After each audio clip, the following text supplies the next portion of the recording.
Joining me from our studios in Abuja is a public affairs analyst, Wangu. Thanks a lot for joining us on the news at 10. Thank you. Good evening. Now, why do you think it had to take the president giving a deadline for the MDAs to submit their budgets? And even now, some agencies still haven't complied. What do you think is going on? What we're dealing with is inexcusable. I think we've not come out of the era of impunity and arrogance from the executive, and that's something we carried over from the military. It's just not excusable that even the president will perfunctorily instruct the MDA. Why do you have to instruct people to obey the law? It's called appropriation law. So the challenge here is that we've continued with this recklessness in the way we deal with what affects the lives and the well-being of our citizens. Incidentally, what has happened is that the executive wants to pitch the National Assembly against the Nigerian people, and they have created these emergencies deliberately. So what needs to happen is that this fight of the two elephants will not benefit the grass in any way. And I think we need to put the pressure as citizens on both the executive and the National Assembly to get past whatever it is the challenge is.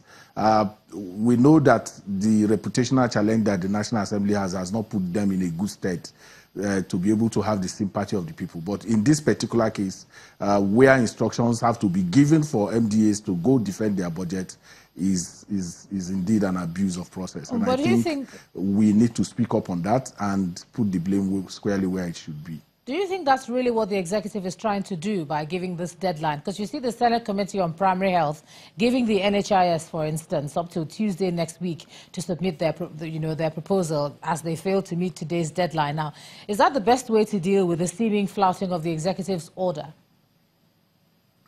What can they really do? The best they can do is to make a resolution that would be also ignored. Because the Constitution has no punitive sanctions against the breaking of appropriation law.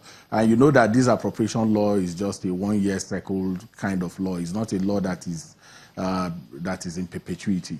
So the pressure needs to come from citizens to get the executives to get off this rascality and arrogance that we continue to see, and push to see that they obey the National Assembly, especially when it has to do with the well-being of all of us. But speaking about the well-being of all of us, the administration had promised to return the country to a one-year budget cycle. Even in terms of implementation of the budget, is this still feasible, seeing as we're still going back and forwards, backwards and forwards? I beg your pardon. No, that's not happening now. We've already fallen short of that, and what has happened in our country is that there is no sanction for lack of political will.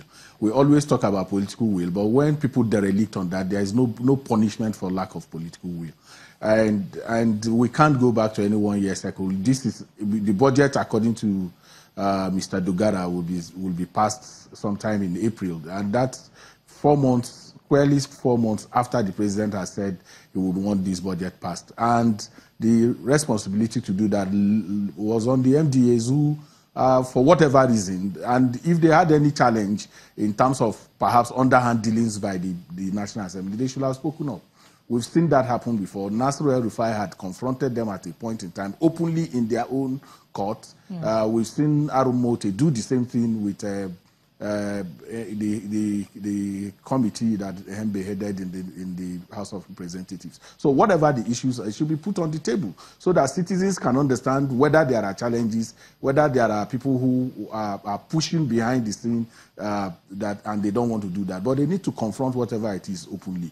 It's just not excusable to break the law. And it's called appropriation law, and there's just no excuse, really. All right, public affairs analyst Wangu. Thanks a lot for joining us on the news at 10 tonight.